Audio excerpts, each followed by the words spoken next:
My girlfriend's sister pulled me aside and whispered, "You'll never last with her. You don't belong here." I calmly replied, "Appreciate the input." Minutes later, I proposed anyway. My girlfriend said yes, and her sister lost it. I'm 31, and I work as a project manager for a commercial construction firm in Charlotte. I'm not from here. I grew up outside of Dayton, Ohio, in one of those neighborhoods where every third house has a boat in the driveway that hasn't touched water since 2014. My dad drove a forklift. My mom did billing for a dentist's office.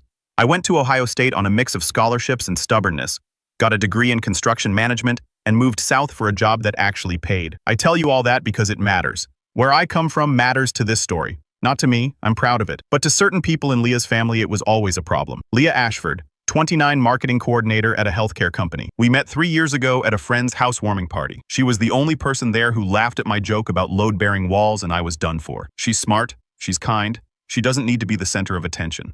And she makes me want to be a better version of myself without ever once asking me to change. I knew within 6 months I was going to marry her. Her family is another story. Leah's parents are Jim and Deborah Ashford. Jim is a retired sales VP.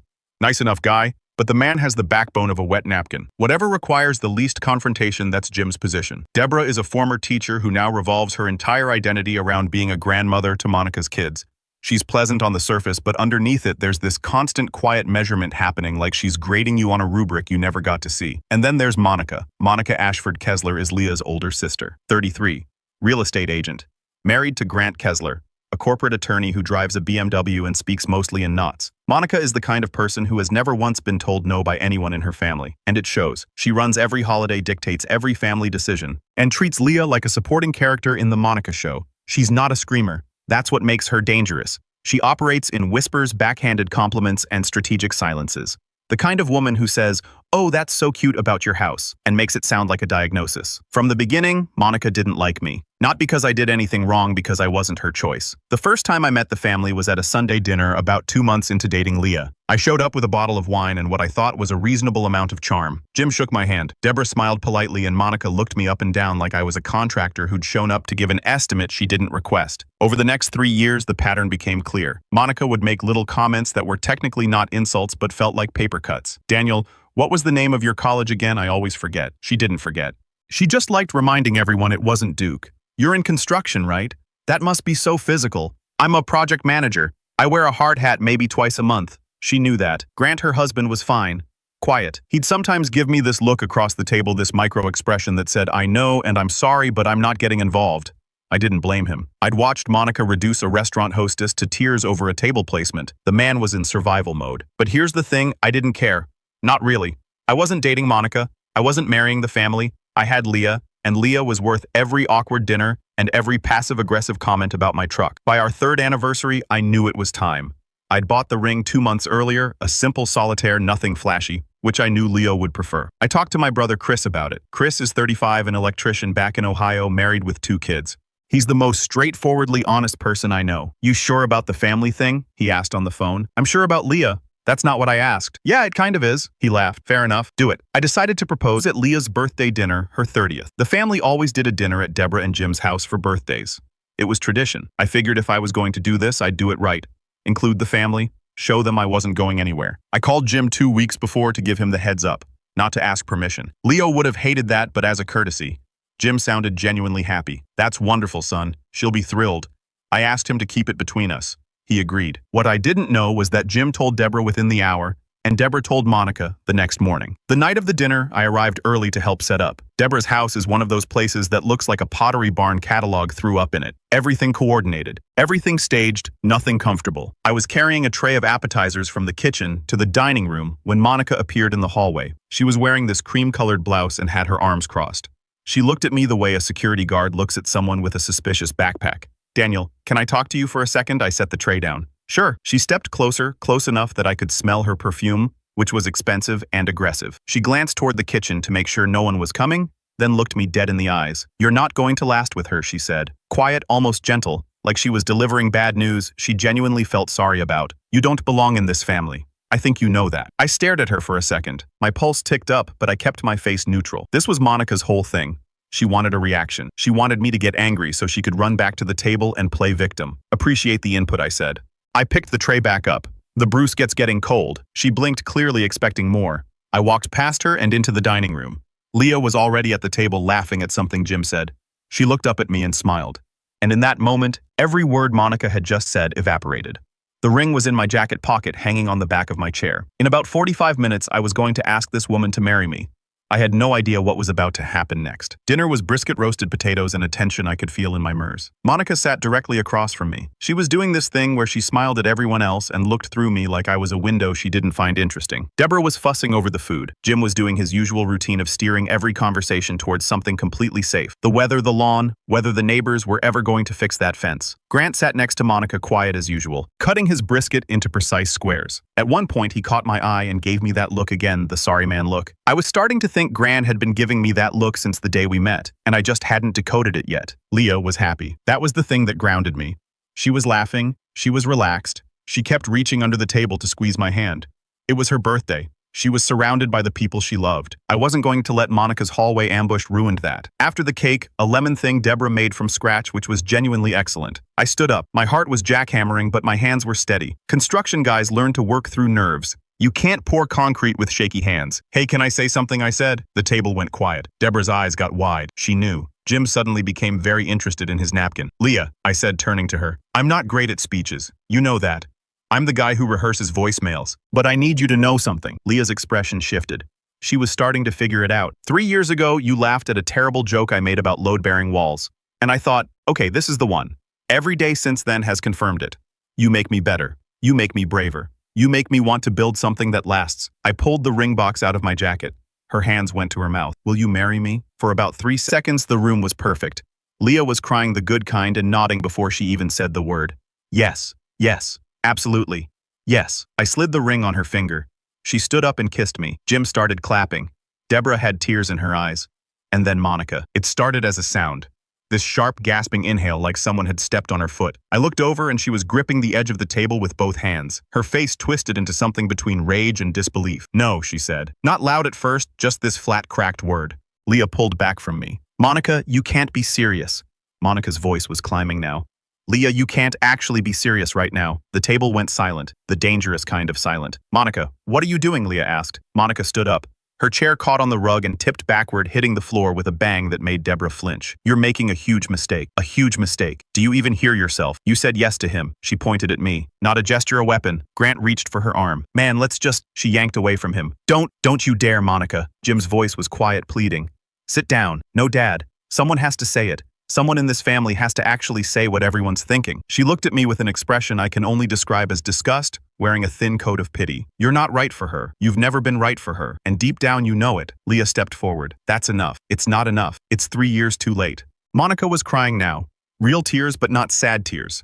Frustrated tears. The tears of someone who's losing a fight they thought was already won. You were supposed to find someone who what Leah's voice was steel. I'd never heard her sound like that. Someone who what, Monica? Someone you picked. Monica didn't answer. She grabbed her purse off the sideboard, looked at Grant and said, We're leaving. Grant stood up, slowly mouthed, sorry to the table, and followed her out. The front door slammed hard enough to rattle the picture frames. For about 10 seconds, nobody moved. Then Deborah said, She's just surprised. She'll come around. Leah looked at her mother. She called my fiancé not right for me in front of everyone on my birthday. She didn't mean it like that, Deborah said. How else could she possibly mean it? Jim said nothing. He was folding his napkin into smaller and smaller squares. We left shortly after. The drive home was quiet. Leah stared at her ring the whole way, turning it under the streetlights. When we got inside, she sat on the couch and said, I'm sorry. Don't apologize for her. I'm not apologizing for her. I'm apologizing that it happened at all. That was supposed to be our moment. I sat down next to her. It was our moment. She just tried to steal it. She failed. She leaned into me. I said, yes, you know. I noticed. She laughed. Tired but real. We sat there for a while and I told myself this was just Monica being Monica. An extinction burst. She'd tantrum sulk for a few weeks, then show up at the next family dinner acting like nothing happened. That's how it always went. I was wrong. It wasn't an extinction burst. It was the tip of something I hadn't even begun to see. Over the next 2 weeks, things got weird. Not dramatically weird, quietly weird. The kind of weird that makes you feel like you're being paranoid until you realize you're not. First, Leah's mom went radio silent. Deborah, who normally texted Leah every single day. Recipes, photos of the grandkids, random articles about vitamin D just stopped. Leah texted her 3 times, got back one-word answers. Busy fine. Later, Jim called once, congratulated us again, and then said, just give your sister some time, okay? Like Monica was the injured party. Then there was the family dinner we weren't invited to. Leah found out through Instagram. Deborah posted a photo the whole table set candles lit Grant and Monica's kids in matching outfits, with the caption, "Nothing beats Sunday family time." Leah wasn't mentioned. We hadn't been told. Maybe they just forgot. I said even though I didn't believe it, my mother doesn't forget. She coordinates table settings 3 days in advance. That stung to watch. Leah tried to play it off, but I could see it landing. Every unanswered text, every exclusion, it was death by 1,000 tiny cuts, and I recognized the blade. Monica, the confirmation came on a Thursday evening. I was in the kitchen making dinner when Leah's phone buzzed on the counter. I glanced at it, not snooping, just a reflex, and saw a text from Deborah, except it wasn't a normal text. It was clearly meant for a different conversation. The preview read, "I know, but Daniel isn't going anywhere, unless we and Parker said he's still interested, if then it cut off." The preview window only shows so many characters, my name, and someone named Parker in a message. Leah's mother clearly didn't mean to send to her. I stood there holding a spatula staring at that screen and felt something shift in my chest. Not anger, not yet, something colder. The feeling you get when you realize the floor you've been standing on has been hollow the whole time. I set the spatula down and picked up the phone. The message had already been deleted from Leah's thread. Deborah must have realized her mistake and unent it, but I'd seen it. I'd read every word in that tiny preview. Who was Parker? And what exactly was Deborah planning? I didn't say anything to Leah that night.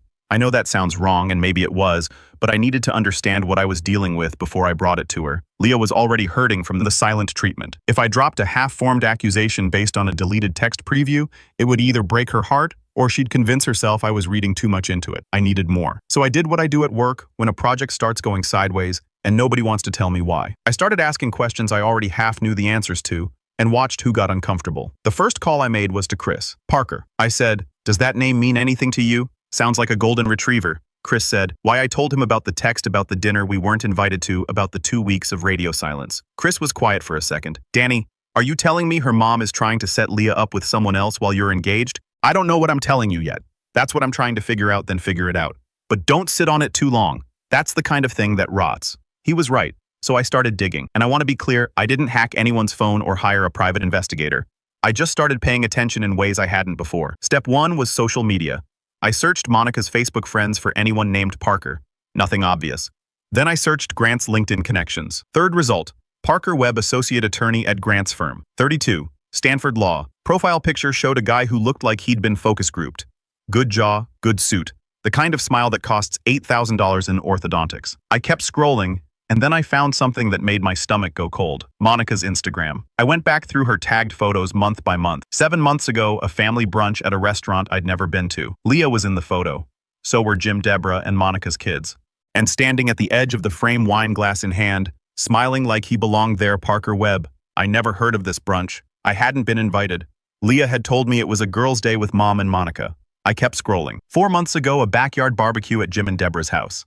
I wasn't there because I'd been on a work trip. Leah had gone alone. In the background of one of Deborah's photos, partially cut off but clearly identifiable, was Parker talking to Leah. My throat got tight. I want to be very specific here. I never once doubted Leah. She hadn't done anything wrong. She probably didn't even know what was happening around her. But someone had been engineering situations for this guy to be near her and doing it carefully enough that I'd never noticed. 3 events. At least 3 events where Parker Webb had been inserted into family gatherings. I either wasn't told about or wasn't present for. That's not a coincidence. That's a casting call. Step 2 was the harder part. I needed to know what was in that group chat. I couldn't get to it directly. The message Deborah sent had been deleted, and I wasn't about to go through Leah's phone, but I had a theory about who might be willing to talk. Not because he wanted to help me, but because he was drowning and didn't know it yet. Grant. I texted him on a Saturday morning. Kept it casual. "Hey man, want to grab a beer and watch the game? Leah's doing a thing with a friend." He said yes almost immediately, which told me a lot. Grant was not the kind of guy who initiated plans. If he was jumping at a beer with me, he was looking for an exit from his own house. We met at a sports bar near his office. For the first half hour, we just watched the game and talked about nothing. Then I set my beer down and said, "Grant, I need to ask you something, and I need you to be straight with me." He looked at me like a man who'd been waiting for this conversation and dreading it equally. "Is there a family group chat I'm not in?" He closed his eyes just for a second. Then he nodded. "How long?" "About a year," he said. "Monica set it up after your first Christmas with the family. It was supposed to be for planning gifts and events, but it turned into, it's not that anymore."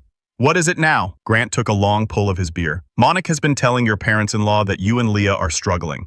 That Leah is unhappy that you're holding her back. She's been building a case. Basically, every time you can't make it to something, she frames it as you not caring. Every time Leah mentions stress at work, Monica tells them, it's because of you." I sat there, just sat there. The TV was showing a replay and the bar was loud around us, but I felt like I was in a sealed room. "And Parker?" I asked. Grant rubbed his face. "Parker's my colleague. He's a good guy. Honestly, he doesn't know the full picture." Monica told him Leah was single, set them up to be at the same events. I think she genuinely believed that if she put them in the same room enough times, something would happen naturally and you'd just go away. Did Leah ever show interest in him? No, not even a little. She was always polite, but clearly not interested.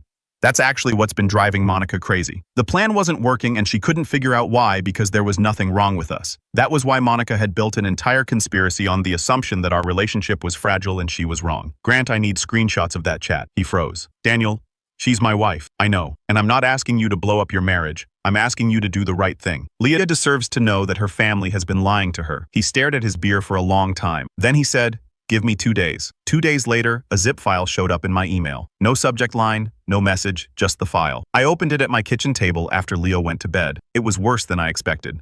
Over 100 messages spanning 11 months. Monica was the engine, but the others weren't bystanders. Deborah had sent multiple messages agreeing that I wasn't what she pictured for Leah. Jim, who'd congratulated me on the proposal with a smile on his face, had written, "I just want Leah to be taken care of and I don't think he can provide that long term. I manage $12 million in construction projects annually, but sure, Jim, I can't provide." The worst was a message Monica sent 3 weeks before the proposal. "Parker's coming to Easter brunch. Make sure Daniel doesn't get invited. If Leah asks, tell her it's a small thing, just us." There it was in writing, organized, deliberate, and sustained. I printed everything. Dates, names, screenshots, the timeline of events, the photos from Instagram showing Parker at family gatherings. I put it all in a folder. Not because I was planning some dramatic reveal, but because when I showed this to Leah, I needed it to be undeniable. No room for your overreacting or she didn't mean it that way. This was documented. This was real. On a Wednesday night, I was sitting at the kitchen table with the folder open in front of me, going through the timeline one more time. I heard Leah's footsteps on the stairs. She walked into the kitchen, saw my face, saw the papers spread out on the table and stopped. "Daniel, what's going on? You look like someone died." I closed the folder, looked at her. The woman I was going to marry, the woman whose family had spent a year trying to replace me without her knowledge. "Sit down," I said. "We need to talk about your family." I showed Leah everything. I didn't sugarcoat it. I didn't soften it. I just opened the folder and walked her through it message by message, photo by photo, month by month. The secret group chat, the year of whisper campaigns, Parker Webb being positioned at family events like a substitute they were trying to audition. Her father's comment about me not being able to provide. Her mother's silence suddenly making perfect sense. Deborah wasn't ghosting Leah because she was busy. She was ghosting her because the engagement had thrown a wrench into a plan that was almost finished. Leah didn't say anything for a long time. She just read page after page, scrolling through the printed screenshots with this expression that started as confusion and slowly, methodically turned into something I'd never seen on her face before. Not anger exactly, more like the look of someone realizing the house they grew up in had termites the whole time. When she finally spoke, her voice was completely flat. "My mom called me paranoid. 3 months ago, I told her I felt like Monica was excluding me from things. She said I was being paranoid and that Monica was just busy with the kids." Leah put the papers down. "She wasn't busy. She was busy replacing you." "Yeah, and my dad knew. He participated." Leah pressed her hands against her eyes. She sat like that for a full minute. I didn't touch her. I didn't try to fix it. Some things you just have to let a person sit with.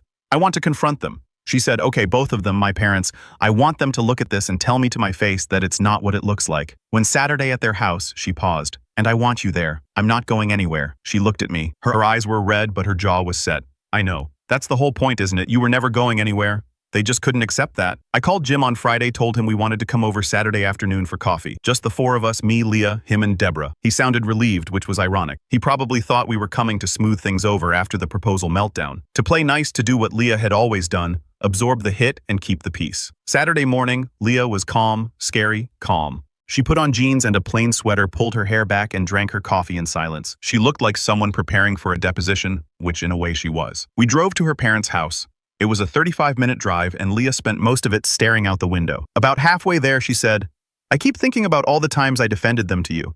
You didn't know I should have. Monica has been doing this my whole life. I just didn't think my parents were part of it. I didn't have a good answer for that." Sometimes the thing that hurts most isn't the betrayal. It's realizing the bystanders were actually participants. We pulled into the driveway. Deborah opened the door with a smile that faltered when she saw Leah's face. Jim was in the living room, already seated, looking like a man who senses weather changing but doesn't know what kind of storm is coming. Come in, Deborah said. "I made that lemon cake you like." "We don't want cake, Mom," Leah said. She sat down at the dining table.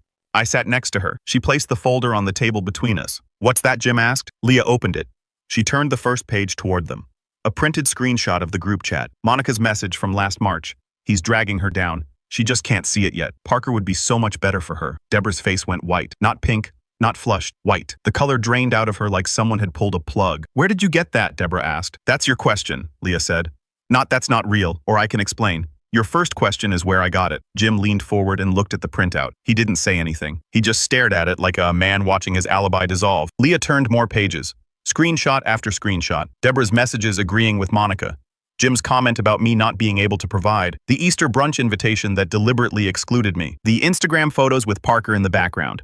This has been going on for a year, Leah said. Her voice didn't crack. She'd rehearsed this in the car, I realized. She'd been preparing herself not to cry. My own family has been trying to end my relationship behind my back. You've been inviting a stranger to family events as my replacement. You've been lying to me. Both of you, Leah, sweetheart. Deborah started. Monica was she was worried about you. We all were. We didn't think Daniel wasn't what Leah said. Wasn't rich enough. Wasn't from the right school. Wasn't someone Monica picked out. What exactly was the disqualification, Mom?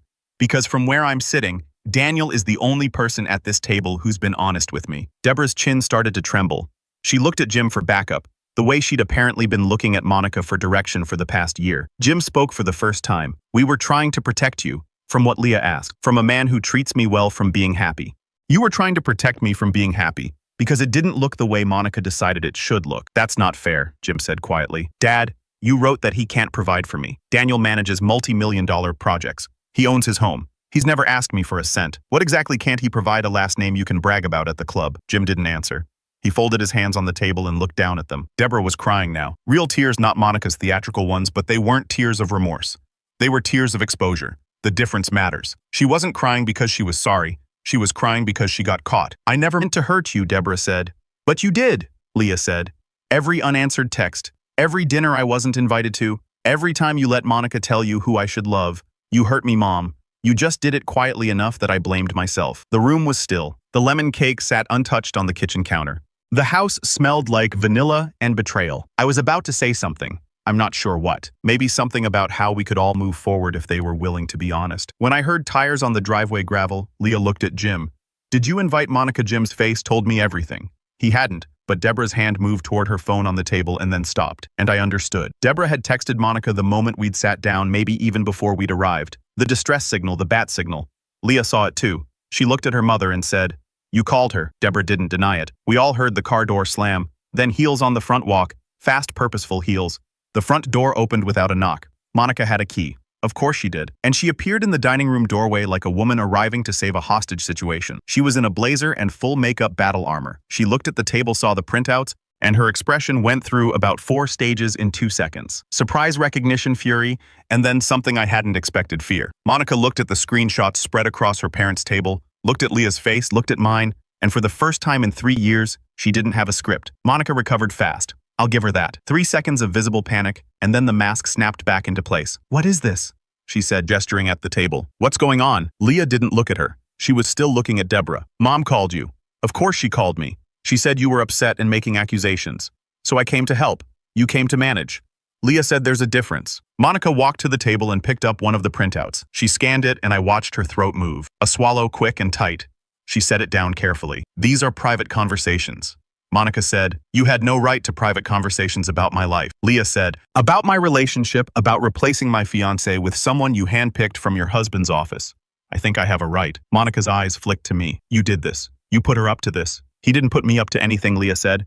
"He showed me what you've been doing, all of you, for a year." "Leah, I was trying to help you." "Help me what?" "Help me dump the guy I love, so I could date someone who looks better in your Instagram photos." Monica pressed her lips together when she spoke again. Her voice had that careful, rehearsed quality, the tone she used on clients when a deal was falling apart. "I introduced you to Parker because I thought you deserved options. That's all. You were settling and I didn't want you to wake up at 40 and regret it." "Settling." Leah said the word like she was tasting something rotten. "You think I'm settling?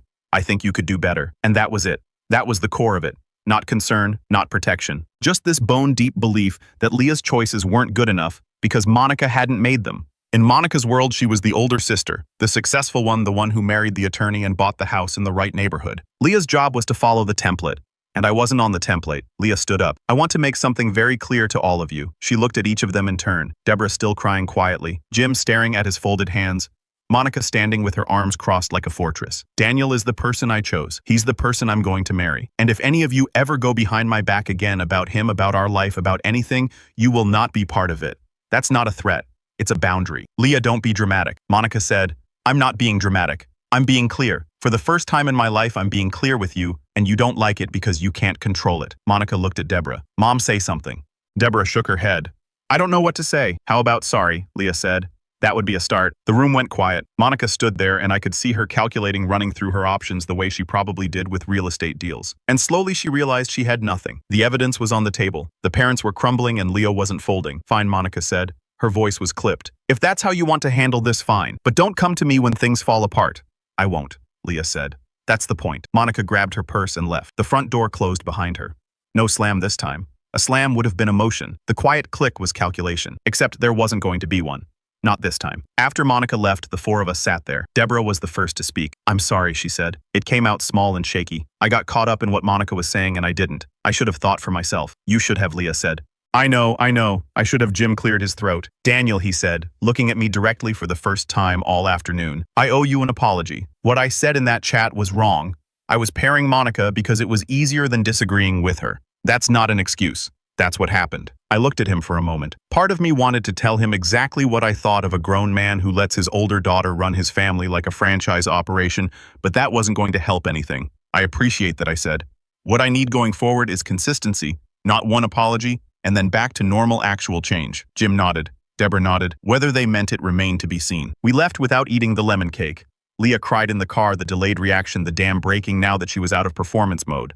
I drove and let her cry. When she was done, she wiped her face with her sleeve and said, I want a small wedding. Okay, I mean small. You, me, Chris, and his wife, a few friends, no production. I don't want my wedding to be another event Monica can hijack. My parents can come, but they need to earn it. And Monica is not invited. Agreed on all counts. She laughed. It was wet and tired and genuine. This is the worst post-engagement period in history. The proposal was pretty good, though. The proposal was perfect. Everything after has been a garbage fire. We'll put it out. Here's what happened over the next several months. Leah and her parents started a slow, careful process of rebuilding. She didn't cut them off completely. That wasn't what she wanted, and I supported that. But she established conditions. The secret group chat was deleted. Any future family communication included both of us or neither of us. Deborah was not to relay information to Monica about our plans without asking first, and Parker Webb was never to be mentioned again. Jim, to his credit, actually tried. He started calling Leo weekly and came to our place for dinner twice.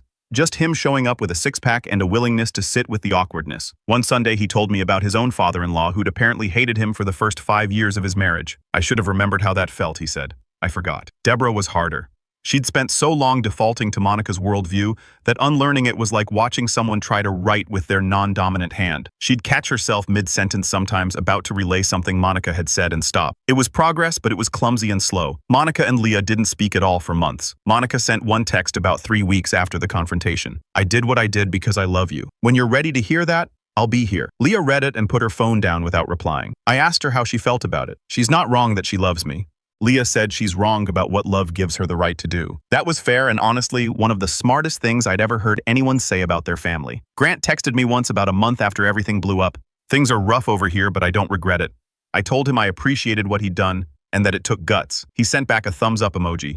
Grant to the end. As for Parker Webb, I ran into him at a coffee shop about 2 months later. He came up to me, introduced himself, and said Grant had told him enough to piece things together. He wanted me to know Monica had told him Leah was single. He'd had no idea. I believed him. Parker wasn't the villain in this story. He was a prop Monica had cast without his knowledge or consent. We got married in October. Small ceremony at a vineyard about an hour outside Charlotte. 42 people. Chris was my best man. Leah's college roommate was her maid of honor. Jim and Deborah were there in the second row behaving themselves. Deborah cried the right kind of tears this time. Or at least I chose to believe that. Monica was not there. She wasn't invited. Leah sent her a brief message the week before. I love you, but you're not ready to be at my wedding yet. Maybe one day we can get there. Monica didn't respond. On our wedding night, after everyone had gone home and we were sitting on the porch of the rental house with a bottle of champagne that cost more than either of us would normally spend, Leah leaned against me and said, "Thank you for not letting my family run you off." Wasn't an option. It was though most people would have walked. After the proposal, after the group chat, after all of it, I thought about Monica's whisper in the hallway. You don't belong in this family. About Jim's comment about a year of engineered exclusion. She was wrong. You know I said your sister about me not belonging. I belong wherever you are. That's how this works. Leah squeezed my hand. The ring caught the porch light. Somewhere inside my phone was buzzing. Probably Chris sending photos from the reception, but neither of us moved to get it. We just sat there together, which was all I'd ever wanted in the first place.